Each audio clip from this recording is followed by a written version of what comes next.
11th class ਦੇ ਸਮੂਹ ਵਿਦਿਆਰਥੀਆਂ ਨੂੰ ਮੇਰੇ ਵੱਲੋਂ ਪਿਆਰ ਭਰੀ ਸਤਿ ਸ਼੍ਰੀ ਅਕਾਲ।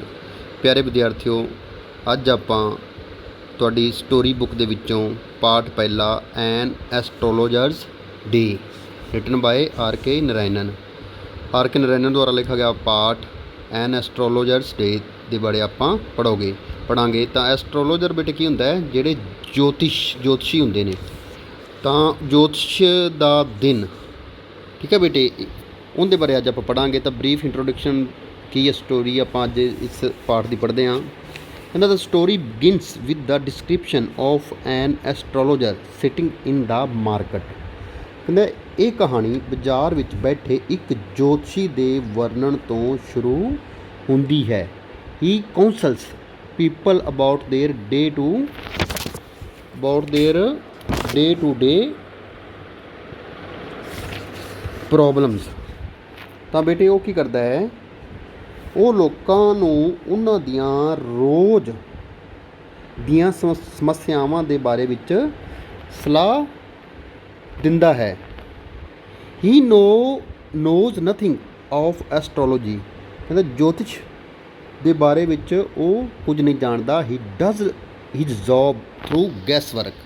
ਔਰ ਉਹ ਆਪਣਾ ਕੰਮ ਕੀ ਕਰਦਾ ਹੈ? ਇੱਕ ਤੁੱਕੇ ਦੇ ਹਿਸਾਬ ਨਾਲ ਕਰਦਾ ਹੈ। And throw common understanding of human psychology. ਔਰ ਲੋਕਾਂ ਦਾ ਜਿਹੜਾ ਕੀ ਹੈ, ਉਹ ਉਹਨਾਂ ਦਾ ਜਿਹੜਾ ਮਨੋਵਿਗਿਆਨ ਪੜ੍ਹ ਲੈਂਦਾ ਹੈ, ਜਿਸ ਦੇ ਨਾਲ ਉਹ ਆਪਣਾ ਕੰਮ ਚਲਾ ਰਿਹਾ ਹੁੰਦਾ ਹੈ। One day when it is already dark and the astrologer has prepared to bundle up. ਕਹਿੰਦਾ ਇੱਕ ਦਿਨ ਜਦੋਂ ਬਹੁਤ ਹਨੇਰਾ ਹੋ ਚੁੱਕਾ ਹੁੰਦਾ ਹੈ, ਤਾਂ ਐਸਟ੍ਰੋਲੋਜਰ ਕੀ ਹੁੰਦਾ ਹੈ? ਆਪਦਾ ਸਮਾਨ ਜਿਹੜਾ ਬੰਨ੍ਹ ਰਿਹਾ ਹੁੰਦਾ ਹੈ। ਇਹ ਪਰਸਨ ਅਪਰੋਚਸ ਹਿਮ ਵਿਦ ਏ ਕੁਆਰੀ। ਤਾਂ ਕੀ ਆ ਉਸ ਦਿਨ ਕੀ ਹੈ? ਇੱਕ ਵਿਅਕਤੀ ਉਸ ਦੇ ਕੋਲ ਇੱਕ ਪ੍ਰਸ਼ਨ ਲੈ ਕੇ ਆਉਂਦਾ ਹੈ। He wants to know whether he would succeed in his search for the man who attempted to kill him। ਤਾਂ ਉਹ ਇਹ ਜਾਣਨਾ ਚਾਹੁੰਦਾ ਹੈ ਕਿ ਉਹ ਉਸ ਆਦਮੀ ਨੂੰ ਲੱਭਣ ਵਿੱਚ ਸਫਲ ਹੋਵੇਗਾ ਜਿਸ ਨੇ ਉਸ ਨੂੰ ਮਾਰਨ ਦੀ ਕੋਸ਼ਿਸ਼ ਕੀਤੀ ਸੀ। Ironically, the man he has been searching for is none other than the astrologer himself। ਪਰ ਬੜੀ ਕਿਸਮਤ ਦੀ ਖੇਲ ਕੀ ਹੁੰਦੀ ਹੈ ਕਿ ਜਿਸ ਆਦਮੀ ਨੂੰ ਉਹ ਖੋਜ ਰਿਹਾ ਹੁੰਦਾ ਹੈ, ਉਹ ਹੋਰ ਕੋਈ ਨਹੀਂ ਬਲਕਿ ਉਹ ਆਪ ਜੋਤਸ਼ੀ ਹੀ ਹੁੰਦਾ ਹੈ। The astrologer recognises him in the slight streak of light in the street. ਤਾਂ ਕੀ ਹੈ ਬੇਟੇ? ਗਲੀ ਵਿੱਚ ਰੋਸ਼ਨੀ ਦੀ ਹਲਕੀ ਜਿਹੀ ਕਿਰਨ ਵਿੱਚ ਉਹ ਉਸ ਨੂੰ ਪਹਿਚਾਣ ਲੈਂਦਾ ਹੈ। Instead of being perplexed, he cleverly answered the man's query। ਪਰਪਲੈਕਸ ਹੁੰਦਾ ਬੇਟੇ ਘਬਰਾਉਣਾ, ਪਰ ਘਬਰਾਉਣ ਦੀ ਬਜਾਏ ਉਹ ਬਹੁਤ ਚਤੁਰਾਈ ਦੇ ਨਾਲ ਉਸ ਆਦਮੀ ਦੇ ਸਵਾਲਾਂ ਦਾ ਜਵਾਬ ਦਿੰਦਾ ਹੈ। He asks him to stay in his village and avoid visiting the city for better fortune and long life। ਤਾਂ ਉਸ ਨੂੰ ਕਹਿੰਦਾ ਹੈ ਕਿ ਜੇਕਰ ਚੰਗੀ ਕਿਸਮਤ ਅਤੇ ਲੰਬੀ ਉਮਰ ਚਾਹੁੰਦਾ ਹੈ ਤਾਂ ਉਹ ਆਪਣੇ ਪਿੰਡ ਵਿੱਚ ਹੀ ਰਹਿਣਾ ਚਾਹੀਦਾ ਹੈ ਅਤੇ ਸ਼ਹਿਰ ਆਉਣ ਹਮੇਸ਼ਾ ਦੇ ਲਈ ਛੱਡ ਦੇਣਾ ਚਾਹੀਦਾ ਹੈ। ਤਾਂ ਵੀ ਸ਼ਹਿਰ ਉਹ ਨਾ ਆਵੇ। ਦਾ ਮੈਨ ਗੋਜ਼ ਅਵੇ ਕੁਆਇਟ ਸੈਟਿਸਫਾਈਡ। ਤਾਂ ਕੀ ਹੁੰਦਾ ਹੈ? ਜਿਹੜਾ ਉਹ ਵਿਅਕਤੀ ਹੈ ਉਹ ਉਸ ਤੋਂ ਸੰਤੁਸ਼ਟ ਹੋ ਕੇ ਚਲਾ ਜਾਂਦਾ ਹੈ।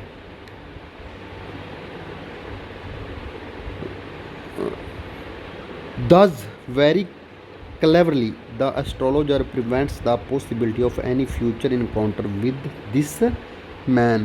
ਤਾਂ ਇਸ ਤਰ੍ਹਾਂ ਕੀ ਹੈ? ਉਹ ਬੜੀ ਚਤੁਰਾਈ ਦੇ ਨਾਲ ਜੋਤਸ਼ੀ ਭਵਿੱਖ ਵਿੱਚ ਹੋਣ ਵਾਲੀ ਕਿਸੇ ਵੀ ਮੁੱਠਭੇੜ ਦੀ ਸੰਭਾਵਨਾ ਨੂੰ ਖਤਮ ਕਰ ਦਿੰਦਾ ਹੈ। In this youth the astrologer had got into a scuffle with this man in his village. ਤਾਂ ਕੀ ਹੁੰਦਾ ਹੈ ਬੇਟੇ? ਬਚਪਨ ਦੇ ਵਿੱਚ ਜਦੋਂ ਅਜੇ ਉਹ ਛੋਟਾ ਹੀ ਹੁੰਦਾ ਹੈ, ਤਾਂ ਉਸ ਵੇਲੇ ਕੀ ਹੈ? ਜੋਤਸ਼ੀ ਦਾ ਉਸ ਆਦਮੀ ਨਾਲ ਝਗੜਾ ਹੋ ਗਿਆ ਸੀ ਪਿੰਡ ਦੇ ਵਿੱਚ। He had stabbed him and then taking him as dead had pushed him into a well. ਤਾਂ ਉਸਨੇ ਉਸ ਨੂੰ ਕੀ ਛੁਰਾ ਮਾਰ ਦਿੱਤਾ ਸੀ ਅਤੇ ਉਸ ਨੂੰ ਮਰਿਆ ਹੋਇਆ ਸਮਝ ਕੇ ਖੂਹ ਦੇ ਵਿੱਚ ਧੱਕ ਦਿੱਤਾ ਸੀ। Then he ran away for fear of being hanged for murder and settled in a far off town। ਤਾਂ ਫਿਰ ਹੱਤਿਆ ਦੇ ਲਈ ਫਾਂਸੀ ਦਿੱਤੇ ਜਾਣ ਦੇ ਡਰ ਤੋਂ ਕੀ ਸੀ? ਉਹ ਭੱਜ ਗਿਆ ਸੀ ਅਤੇ ਬਹੁਤ ਦੂਰ ਇੱਕ ਸ਼ਹਿਰ ਵਿੱਚ ਵਸ ਗਿਆ ਸੀ। ਤਾਂ ਇਸ ਬੇਟੇ ਪਾਠ ਦੇ ਵਿੱਚ ਆਪਾਂ ਜਿਹੜੇ ਇਸ ਪਾਠ ਦੇ ਜਿਹੜੇ ਇੰਪੋਰਟੈਂਟ ਪ੍ਰਸ਼ਨ ਨੇ ਸਿਰਫ ਆਪਾਂ ਉਹ ਹੀ ਕਰਾਂਗੇ ਅਤੇ ਸਾਰੇ ਬੱਚਿਆਂ ਨੇ ਬੜੇ ਧਿਆਨ ਦੇ ਨਾਲ ਇਹ ਕਰਨੇ ਨੇ ਔਰ ਤੁਹਾਡੇ ਪੇਪਰ ਦੇ ਵਿੱਚ ਵੀ ਇਹਨਾਂ ਪ੍ਰਸ਼ਨਾਂ ਦੇ ਵਿੱਚੋਂ ਹੀ ਜਿਹੜੇ ਆਉਣਗੇ। ਤਾਂ ਪਹਿਲਾ ਪ੍ਰਸ਼ਨ ਹੈ, ਵਾਟ ਵਾਜ ਦਾ ਐਸਟਰੋਲੋਜਰਸ ਪ੍ਰੋਫੈਸ਼ਨ ਇਕੁਇਪਮੈਂਟ। ਤਾਂ ਬੇਟੇ ਇਕੁਇਪਮੈਂਟ ਕੀ ਹੁੰਦਾ ਬੇਟੇ? ਸਾਜੋ ਸਮਾਨ, ਕਿ ਜਿਹੜਾ ਉਹ ਸਮਾਨ ਆਪਦੇ ਕੋਲ ਰੱਖਦਾ ਹੈ, ਜਿਹੜਾ ਉਹ ਕੀ ਚੀਜ਼ ਹੈਗੀ ਹੈ। ਤਾਂ ਕਹਿੰਦਾ astrologer knew nothing of his profession. ਕਹਿੰਦਾ ਜੋਤਸ਼ੀ ਜਿਹੜਾ ਆਪਣੇ ਪ੍ਰੋਫੈਸ਼ਨ ਬਾਰੇ ਕੁਝ ਵੀ ਨਹੀਂ ਜਾਣਦਾ, but he had all the professional equipments with him. ਪਰ ਕੀ ਸੀ ਉਸਦੇ ਕੋਲ ਆਪਦੇ ਕੰਮ ਧੰਦੇ ਨਾਲ ਸੰਬੰਧਿਤ ਸਮਾਨ ਦੀ ਹਰ ਚੀਜ਼ ਸੀ। His articles included a dozen cowrie shells. ਤਾਂ ਕੀ ਹੈ ਉਸ ਦੀਆਂ ਚੀਜ਼ਾਂ ਵਿੱਚ ਦਰਜਨ ਕੌਡੀਆਂ।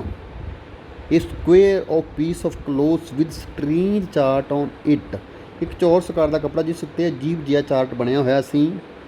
ਏ notebook and some other little things, ਕਿ ਇੱਕ ਕਾਪੀ ਅਤੇ ਕੁਝ ਛੋਟੀਆਂ ਮੋਟੀਆਂ ਚੀਜ਼ਾਂ ਸ਼ਾਮਲ ਹੁੰਦੀਆਂ ਸਨ। ਤਾਂ ਇਹ ਬੇਟੇ ਉਸਦੇ ਕੋਲ ਜਿਹੜਾ ਸਮਾਨ ਹੁੰਦਾ ਸੀ, ਜਿਹੜਾ ਪ੍ਰੋਫੈਸ਼ਨਲ ਇਕੁਇਪਮੈਂਟ, ਜੇ ਲੋਕਾਂ ਨੂੰ ਲੱਗੇ ਵਾਕਈ ਉਹ ਬੜਾ ਤਗੜਾ ਜੋਤਸ਼ੀ ਹੈ। ਜਿਹੜਾ ਪ੍ਰਸ਼ਨ ਨੰਬਰ 2 ਹੈ, how did he give his face the look of an astrologer. ਤਾਂ ਕੀ ਕਹਿੰਦਾ ਹੈ, the astrologer knew nothing his profession, ਆਪਣੇ ਪ੍ਰੋਫੈਸ਼ਨ ਬਾਰੇ ਕੁਝ ਨਹੀਂ ਜਾਣਦਾ, but he gave himself the look of a perfect astrologer. ਪਰ ਉਸਨੇ ਆਪਣੇ ਆਪ ਨੂੰ ਇੱਕ ਕੀ ਹੈ, ਜਿਵੇਂ ਸ਼੍ਰੇਸ਼ਟ ਜੋਤਸ਼ੀ ਹੁੰਦਾ ਹੈ, ਜਿਹਨੂੰ ਪੂਰਾ ਗਿਆਨ ਹੁੰਦਾ ਹੈ, ਉਸ ਤਰ੍ਹਾਂ ਦਾ ਕੀ ਹੈ ਉਸਨੇ ਆਪਣੇ ਆਪ ਨੂੰ ਬਣਾਇਆ ਹੋਇਆ ਸੀ। His forehead was marked with sacred ash and vermilion. ਤਾਂ ਕੀ ਸੀ ਉਸਦੇ ਮੱਥੇ 'ਤੇ ਕੀ ਇੱਕ ਭਸਮ ਦਾ ਟਿੱਕਾ ਅਤੇ ਸਿੰਦੂਰ ਦਾ ਲੇਪ ਲੱਗਿਆ ਹੋਇਆ ਸੀ। ਵਰਮੀਲੀਅਨ ਹੁੰਦਾ ਸਿੰਦੂਰ। He wore a saffron coloured turban round his head. ਔਰ ਉਸਨੇ ਕੀ ਸੀ, ਇੱਕ ਕੀ ਸੀ ਬੇਟੇ, ਜਿਹੜਾ ਕੇਸਰੀ ਰੰਗ ਦਾ ਕੱਪੜਾ ਜਿਹੜੀ ਉਹ ਆਦੇ ਸਿਰ ਦੇ ਦੁਆਲੇ ਬੰਦਾ ਸੀ। ਦਿਸ ਕਲਰ ਸਕੀਮ ਨੈਵਰ ਫੇਲ। ਤਾਂ ਕੀ ਹੈ, ਜਿਹੜਾ ਕਿ ਉਹ ਰੰਗਾਂ ਦਾ ਇਹ ਮੇਲ ਕਦੇ ਵੀ ਜਿਹੜਾ ਵਿਅਰਥ ਨਹੀਂ ਜਾਂਦਾ ਸੀ। People were attracted to him as bees are attracted to flowers. ਤਾਂ ਲੋਕ ਉਸ ਵੱਲ ਕਿਵੇਂ ਆਕਰਸ਼ਿਤ ਹੁੰਦੇ ਸਨ, ਜਿਵੇਂ ਕਿ ਮਧੂ ਮੱਖੀਆਂ ਫੁੱਲਾਂ ਵੱਲ ਆਕਰਸ਼ਿਤ ਹੁੰਦੀਆਂ ਸਨ। ਪ੍ਰਸ਼ਨ ਨੰਬਰ 3 ਹੈ, wear did he sit every day. ਬੜੇ ਇੰਪੋਰਟੈਂਟ ਪ੍ਰਸ਼ਨ ਹੈ, ਇਹ ਤੁਸੀਂ ਪ੍ਰਸ਼ਨ ਜ਼ਰੂਰ ਕਰਨਾ ਹੈ। The astrologer would sit under a tree on a public road. ਤਾਂ ਕੀ ਹੈ, ਦਰਖਤ ਦੇ ਥੱਲੇ ਸਰਵਜਨਕ ਸੜਕ 'ਤੇ ਉਹ ਬੈਠਦਾ ਸੀ। It was a busy road. ਤਾਂ ਇਹ ਇੱਕ ਵਿਅਸਤ ਸੜਕ ਸੀ। A crowd of people always kept moving up and down from morning till night. All kind of people passed that way. Among them were magicians, medicine seller, sellers of stolen goods etcetera. ਤਾਂ ਕਾਫੀ ਸਾਰੇ ਲੋਕ ਉਸ ਰਸਤੇ ਜਿਹੜੇ ਆਉਂਦੇ ਜਾਂਦੇ ਸਨ। ਤਾਂ ਉਹਨਾਂ ਲੋਕਾਂ ਵਿੱਚ ਜਾਦੂਗਰ, ਦਵਾਈਆਂ ਵੇਚਣ ਵਾਲੇ, ਚੋਰੀ ਦਾ ਸਮਾਨ ਵੇਚਣ ਵਾਲੇ ਲੋਕ ਆਦਿ ਹੁੰਦੇ ਸਨ। ਅਗਲਾ ਬੇਟੇ ਪ੍ਰਸ਼ਨ number 4, who were the other profession on the road where the astrologer carried on his business. ਤਾਂ ਉਸ ਰੋਡ ਦੇ ਉੱਪਰ ਹੋਰ ਕਿਹੜੇ ਕਿਹੜੇ ਲੋਕ ਜਿਹੜੇ ਕੰਮ ਕਰਦੇ ਸਨ, ਕੰਮ ਧੰਦੇ ਕਰਦੇ ਸਨ, ਜਿੱਥੇ ਉਹ ਆਪਦਾ ਜਿਹੜਾ ਧੰਦਾ ਚਲਾਉਂਦਾ ਸੀ। The astrologer carried on his business under a tree on a public road. ਤਾਂ ਪਬਲਿਕ ਰੋਡ ਦੇ ਥੱਲੇ ਇੱਕ ਦਰਖਤ ਥੱਲੇ ਉਹਦਾ ਕੰਮ ਧੰਦਾ ਚਲਾਉਂਦਾ ਸੀ। Besides him the other profession on the road were medicine seller, ਦਵਾਈਆਂ ਵੇਚਣ ਵਾਲੇ, ਮੈਜੀਸ਼ੀਅਨਸ ਤਾਂ ਜਾਦੂ ਵਾਲੇ, ਸੈਲਰਸ ਆਫ ਸਟੋਲਨ ਗੁੱਡਸ ਚੋਰੀ ਦਾ ਸਮਾਨ ਵੇਚਣ ਵਾਲੇ, ਇਹ seller of cheap clothes and the vendor of fried ground nuts. ਤਾਂ ਕੀ ਸੀ, ਸਸਤਾ ਕੱਪੜਾ ਵੇਚਣ ਵਾਲੇ ਅਤੇ ਭੁੰਨੀ ਮੂੰਗਫਲੀ ਵੇਚਣ ਵਾਲੇ ਜਿਹੜਾ ਲੋਕ ਉੱਥੇ ਆਪਦਾ ਕੰਮ ਧੰਦਾ ਚਲਾਉਂਦੇ ਸੀ। ਪੰਜਵਾਂ ਪ੍ਰਸ਼ਨ, what were the different name given to the vendor of fried ground nuts to his ground nuts. ਤਾਂ ਕੀ ਕਹਿੰਦੇ ਨੇ, ਜਿਹੜੇ ਕਿ ਭੁੰਨੀ ਮੂੰਗਫਲੀ ਵੇਚਣ ਵਾਲੇ ਜਿਹੜੇ ਕੀ ਹੈਗੇ ਸੀ, ਉਹਨਾਂ ਨੂੰ ਹੋਰ ਨਾਮ ਕਿਹੜੇ ਨਾਲ ਦਿੱਤੇ ਜਾਂਦੇ ਸੀ। Every day the vendor would give his groundnuts fancy name. ਆਦਿ ਮੂੰਗਫਲੀ ਨੂੰ ਆਦਿ ਵੱਖ ਵੱਖ ਨਾਮ ਦੇ ਕੇ ਬੁਲਾਉਂਦਾ ਸੀ, ਟੂ ਅਟਰੈਕਟ ਦਾ ਕਸਟਮਰ, ਤਾਂ ਜੋ ਗ੍ਰਾਹਕ ਹੁੰਦੇ ਬੁਲਾਉਣ। He would call it Bombay ice cream one day. ਇੱਕ ਦਿਨ ਉਹਨਾਂ ਨੂੰ ਬੰਬੇ ਆਈਸਕ੍ਰੀਮ ਕਹਿ ਕੇ ਬੁਲਾਉਂਦਾ ਸੀ। The next day would call it Delhi almond, Delhi ਦੇ ਬਦਾਮ। ਔਨ ਦਾ ਥਰਡ ਡੇ, ਔਰ ਤੀਜੇ ਦਿਨ he would call it Raja delicacy and so on. ਤਾਂ ਕੀ ਸੀ, ਜਿਹੜਾ ਕੀ ਸੀ ਤੀਜੇ ਦਿਨ ਉਹ ਉਸ ਨੂੰ ਕੀ ਸੀ, ਰਾਜੇ ਦੀ ਮਠਿਆਈ ਕਹਿ ਕੇ ਜਿਹੜਾ ਉਸ ਨੂੰ ਬੁਲਾਉਂਦਾ ਸੀ। ਤਾਂ ਇਸ ਪਾਠ ਦੇ ਬੇਟੇ ਜਿਹੜੇ ਹੋਰ ਇੰਪੋਰਟੈਂਟ ਪ੍ਰਸ਼ਨ ਨੇ ਉਹਦੇ ਵਿੱਚ ਆਪਾਂ ਕਰਾਂਗੇ ਪ੍ਰਸ਼ਨ ਨੰਬਰ 12 ਨੰਬਰ ਪ੍ਰਸ਼ਨ ਦਾ ਕੀ ਹੈ ਬੇਟੇ, what did the astrologer tell his wife. ਆਦੀ ਪਤਨੀ ਨੂੰ ਐਸਟ੍ਰੋਲੋਜਰ ਕੀ ਕਹਿੰਦਾ ਹੈ? He told his wife that a great load was gone from ਹਿਮ।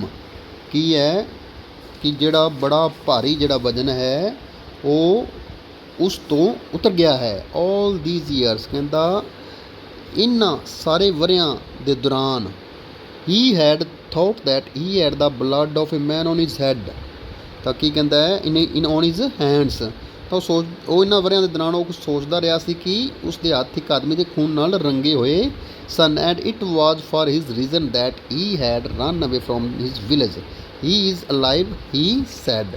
ਤਾਂ ਕਹਿੰਦਾ ਸੀ ਕਿ ਇਸ ਕਾਰਨ ਉਹ ਪਿੰਡ ਤੋਂ ਭੱਜ ਗਿਆ ਸੀ, ਉਹ ਆਦਮੀ ਜਿਉਂਦਾ ਹੈ, ਉਸਨੇ ਕਿਹਾ।